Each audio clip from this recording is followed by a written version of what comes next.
हाय वांगशंग lovers, हाजिर हूँ मैं आपके साथ एक नया फ़ैन फिक्शन लेकर। इस फ़ैन फिक्शन का नाम है I want your blood. Story line कुछ ऐसी है। इसमें वीइंग एक एलियन है और लांगवंजी एक डॉक्टर। वीइंग को एक मिशन के लिए अर्थ में भेजा गया है, पर वो अपना मिशन पूरा करने से पहले ही लांगवंजी से प्यार कर बैठता है। तो अब ये देखना इंटरेस्टिंग होगा कि क्या वो अपना मिशन पूरा कर पाता है या अर्थ में लांगवंजी के साथ ही रह जाता है। तो ये एक मॉडर्न फैन फिक्शन है। अगर आप मेरी तरह वांगचन के डाई हार्ट फ़ैन हो तो अगर आपको वीडियो पसंद आएगी तो बिना लाइक करिए मत जाएगा। एंड हाँ, अगर आपको वीडियो पसंद आती है और आपको ऐसे ही वीडियो चाहिए तो प्लीज़ चैनल को सब्सक्राइब भी कर दीजिएगा। तो चलिए स्टार्ट करते हैं। रात के 12 बज रहे थे। डॉक्टर लांगवांजी ने अभी अपनी शिफ्ट ख़त्म करी थी। अचानक से हॉस्पिटल में इमरजेंसी अलार्म बजने लगता है।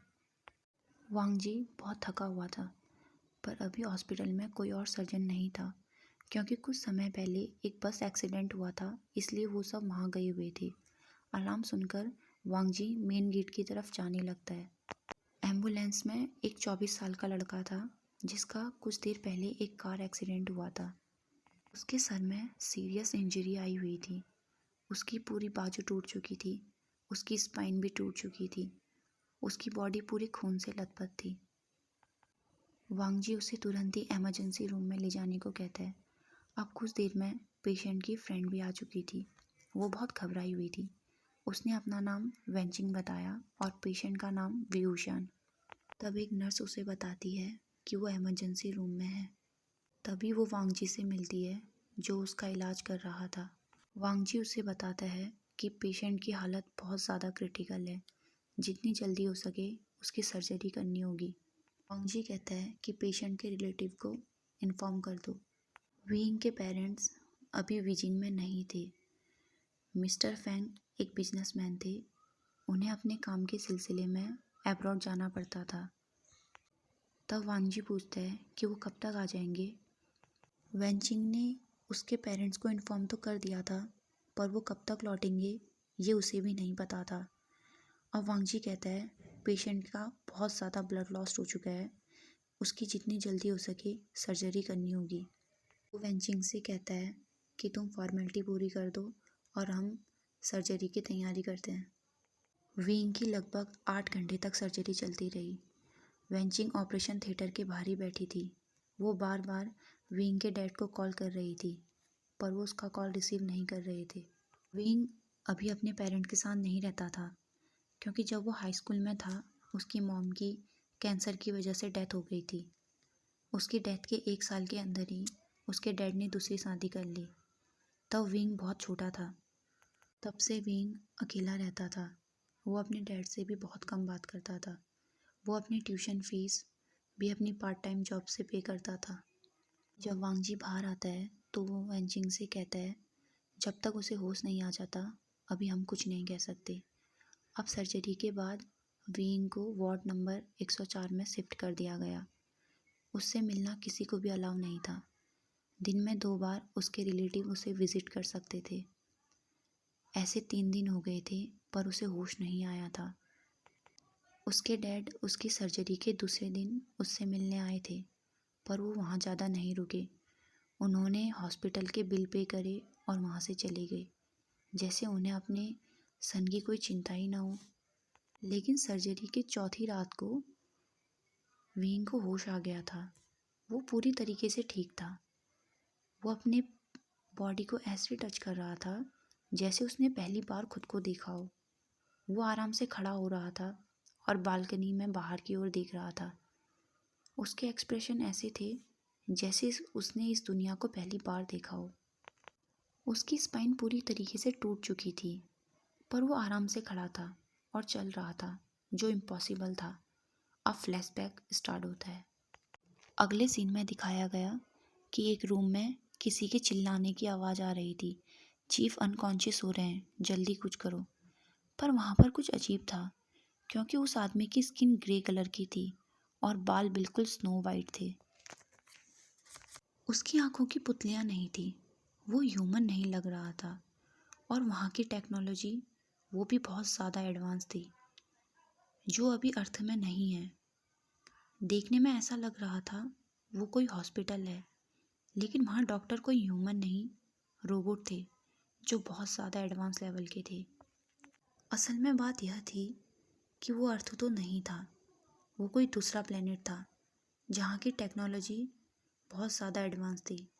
वो लोग अक्सर अपने आसपास के प्लेनेट को एक्सप्लोर किया करते थे, ये देखने के लिए कि दूसरे प्लेनेट के जीव कैसे हैं।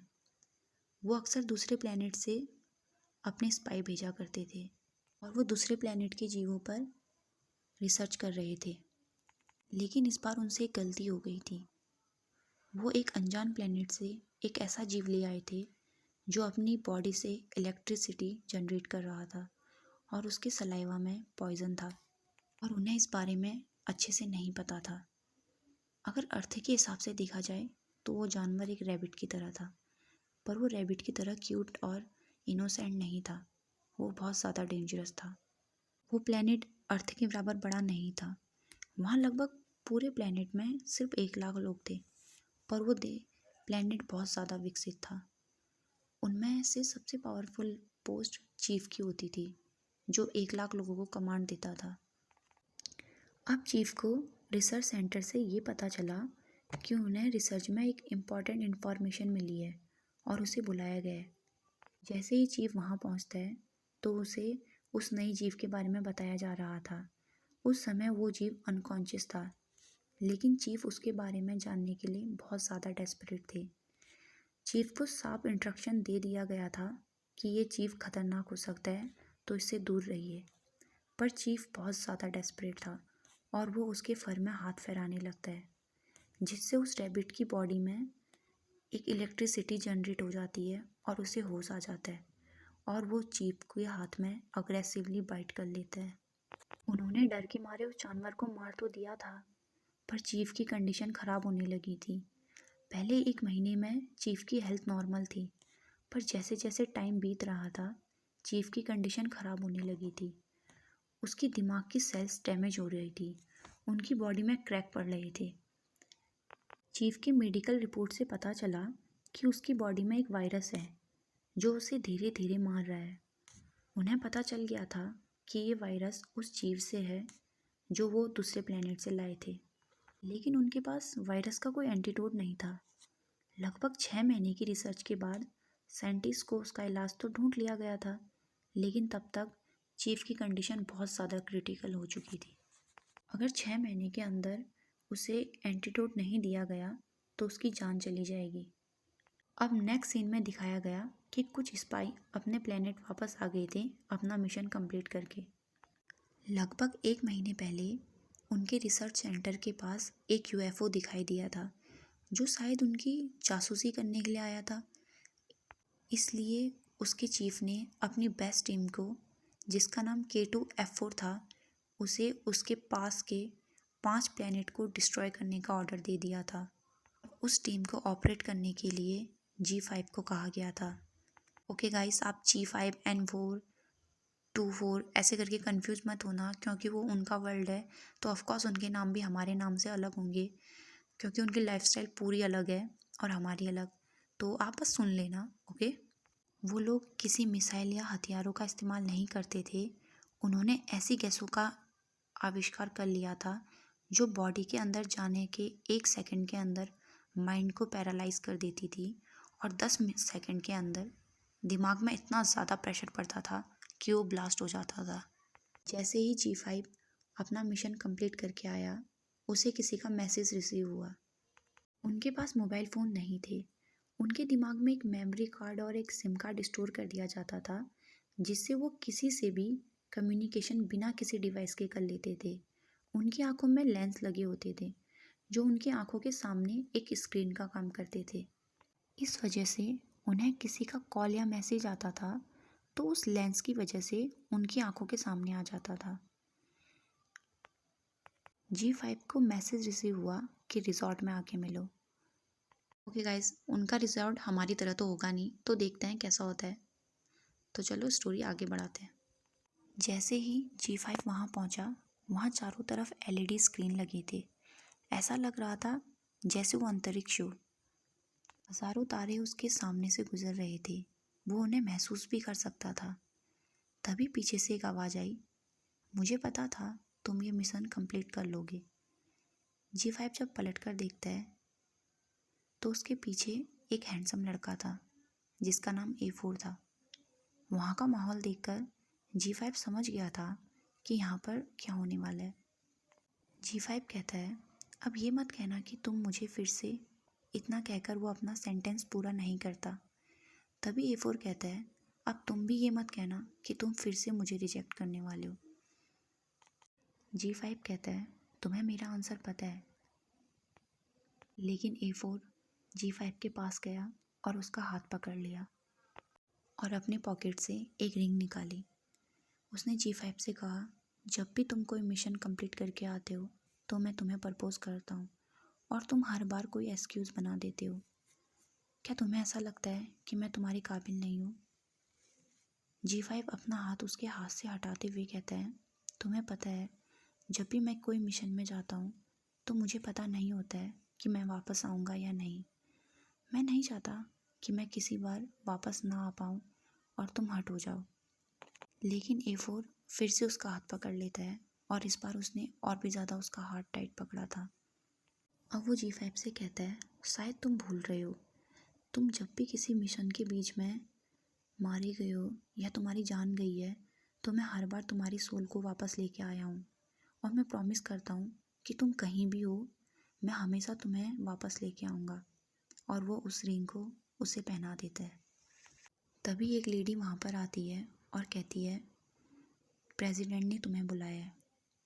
ये सुनकर A4 फ्रस्ट्रेटेड दिखने लगता है और कहता है, फादर तुम्हें कभी अकेला क्यों नहीं छोड़ते? G5 कहता है, मैं मिशन कंप्लीट करने के बाद उनके पास नहीं गया, इसलिए शायद वो मिलना चाहते हैं। और वो A4 को एक हक करता है और वहाँ से चला जाता है। जब वो वाइस प्रेसिडेंट के पास जाता है वो लैब में थे, लेकिन वहाँ नॉर्मल डेज़ के हिसाब से कुछ ज़्यादा सिक्योरिटी थी और काफ़ी सारे हिडन कैमरा भी थे। लैब के अंदर जाने का एक्सेस बहुत कम लोगों के पास था। G5 उनका इम्पोर्टेंट सोल्जर था, इसलिए उसके पास अंदर जाने का एक्सेस था। जब वो लैब के अंदर पहुंचा, वहाँ पर वाइस प्रेसिडेंट थे और कुछ डॉक्टर और किसी की नेकेड बॉडी थी जिसके आसपास बहुत सारी मशीनें लगी हुई थी। उसे जिंदा रखने के लिए मशीनों के जरिए लाइफ एनर्जी दी जा रही थी। उसकी नेकेड बॉडी में बहुत सारे क्रैक थे। G5 उस बॉडी को पहचानने की कोशिश कर रहा था। तभी प्रेसिडेंट पीछे से आते हैं और कहते हैं, ये चीफ की बॉडी है। ये सुनकर G5 स्टंट रह गया था। वो सोच रहा था चीफ की इतनी बुरी कंडीशन कैसे हो गई। और वो अपनी क्रैक वॉइस में कहता है, क्या वो मर चुके हैं? प्रेसिडेंट कहते हैं, नहीं, पर वो जिंदा भी नहीं है। G5 कहता है, पर ये सब कैसे हो गया? लास्ट टाइम जब मैं उनसे मिला था वो बिल्कुल नॉर्मल थे। तब वाइस प्रेसिडेंट उसे सारी सिचुएशन बता देता है। वो उसे बता देते हैं कि इन्हें एक जानवर ने बाइट करा है जिसकी सलाइवा में पॉइजन था और वो उसी पॉइजन की वजह से उनकी ये कंडीशन हो चुकी है। सारी बातें सुनने के बाद G5 कहता है, तो चीफ कैसे ठीक होंगे? तब वाइस प्रेसिडेंट कहते हैं, तभी तो तुम्हें यहाँ बुलाया गया है, तुम्हारे नए मिशन के लिए। G5 थोड़ा हेसिटेट होते हुए कहता है, नया मिशन? वो क्या है? प्रेसिडेंट कहते हैं, ये मिशन तुम्हारे और मिशन की तरह नहीं होगा क्योंकि इस मिशन की सक्सेस में चीफ की लाइफ डिपेंड करती है। हमें पता चला है कि हमारे प्लेनेट से बिलियन किलोमीटर दूर एक प्लेनेट है जिसका नाम अर्थ है और वो उसे अर्थ की कुछ फ़ोटो दिखाने लगते हैं। यहाँ भी हमारी तरह ह्यूमन है पर इनकी बॉडी में ब्लड है। G5 कहता है, ब्लड? वो क्या होता है? जिस प्लेनेट में G5 रहता था उनकी बॉडी में ब्लड नहीं होता था, इसलिए वो ब्लड के बारे में कुछ नहीं जानता था। तभी प्रेसिडेंट उससे थोड़ी ही दूर में बैठे हुए एक आदमी से कहते हैं जो कंप्यूटर में काम कर रहा था, 19 से G5 की मेमोरी में ब्लड से रिलेटेड जितनी भी सारी इन्फॉर्मेशन हमारे पास हैं वो सारी सेंड कर दो। ओके गाइस, मैंने आपको बताया था कि ये लोग अपने माइंड में मेमोरी कार्ड और सिम कार्ड डालते थे। वो एक दूसरे से जितनी भी सारी इन्फॉर्मेशन होती थी जैसे हम फ़ोन में सेंड कर देते हैं तो वो माइंड में सीधे सेंड कर देते थे। तो अब आप समझ गए होंगे, तो मैं स्टोरी आगे बढ़ाती हूँ। चीफ कहते हैं, अब तुम्हें पता चल गया होगा कि ब्लड क्या है। और वो आगे कहते हैं, तुम्हें इस प्लेनेट में जाकर ऐसे ह्यूमन का ब्लड लाना है जिसके ब्लड में ऑक्सीजन नहीं पॉइजन हो, क्योंकि ऐसे ह्यूमन के ब्लड से हम एंटीडोट बना सकते हैं। लेकिन परेशानी यह है कि पूरे अर्थ में सिर्फ 10 लोग ऐसे हैं जिनकी बॉडी में पॉइजन है, और ये मिशन तुम्हें सिर्फ 6 महीने के अंदर पूरा करना है। G5 घबराते हुए कहता है, 6 मंथ? इतना कम टाइम? मैं उस पर्सन को ढूंढकर उसका ब्लड कैसे ला सकता हूँ? इस प्लेनेट में मैं कभी गया नहीं, मुझे वहाँ के बारे में कुछ नहीं पता। मुझे तो डर है कि मैं वहाँ सर्वाइव भी कर पाऊँगा या नहीं। चीफ कहते हैं, चिंता मत करो, सारी प्रिपरेशन हो चुकी है। तुम्हें एक पैरामीटर दिया जाएगा। जैसे ही तुम ऐसे इंसान के कांटेक्ट में आओगे जिसकी हमें तलाश है, तो ये एक्टिवेट हो जाएगा। और हाँ, हमारे और वहाँ के क्लाइमेट में अंतर है। हमारे 6 मंथ वहाँ के 5 साल के बराबर है, तो तुम्हारे पास 5 साल का टाइम है। हम तुम्हारे सोल को वहाँ भेजेंगे। ओके गाइज, वहाँ पे ऑरा आ गया है, पर मेरे को बोलने में सहूलियत होगी इसलिए मैं सोल का इस्तेमाल कर रही हूँ। अब प्रेसिडेंट उसे सामने वाली स्क्रीन के सामने इशारा करते हुए कहते हैं, इस ह्यूमन की बॉडी में तुम्हें ट्रांसफ़र किया जाएगा, जिससे तुम वहाँ सर्वाइव कर सकते हो।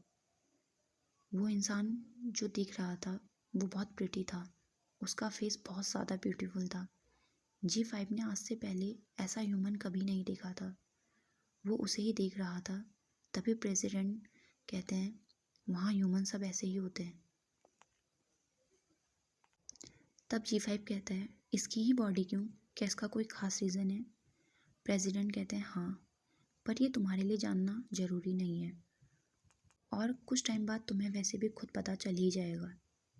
तब प्रेसिडेंट G5 को एक ग्रीन कलर का लिक्विड देते हैं और वो बताते हैं कि अर्थ में ग्रेविटी है।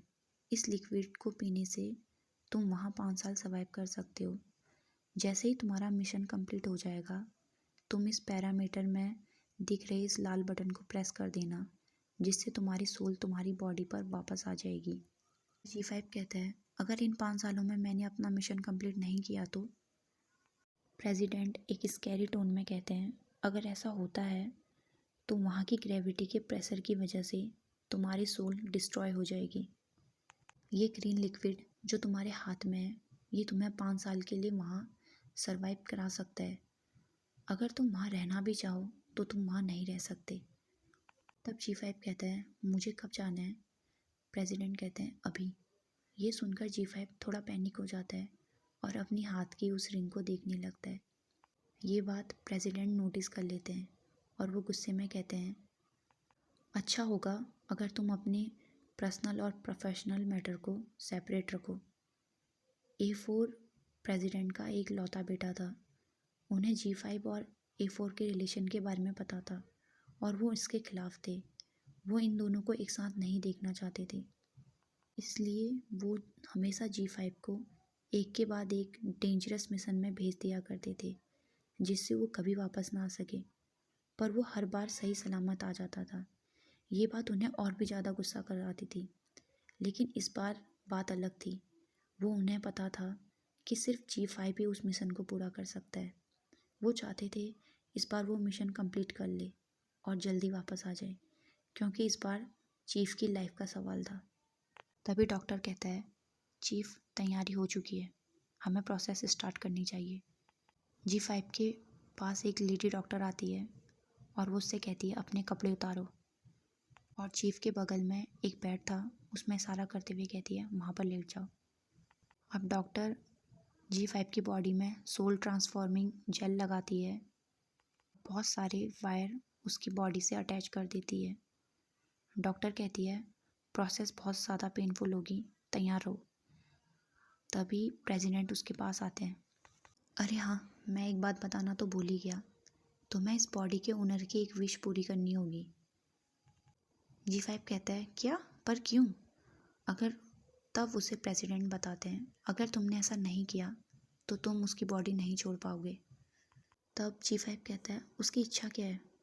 प्रेसिडेंट इस बार भी उसको सस्पेंस पर रख देते हैं और कहते हैं, ये तुम्हें वहीं जाके पता चलेगा। तब G5 कहता है, क्या मैं वहाँ अपनी कुछ पावर यूज़ कर सकता हूँ? प्रेसिडेंट कहते हैं, जिसकी बॉडी में तुम जा रहे हो अभी वो बहुत वीक है, इसलिए तुम ज़्यादा तो नहीं पर थोड़ा पावर यूज़ कर सकते हो। तभी डॉक्टर कहती है प्रोसेस स्टार्ट हो चुकी है।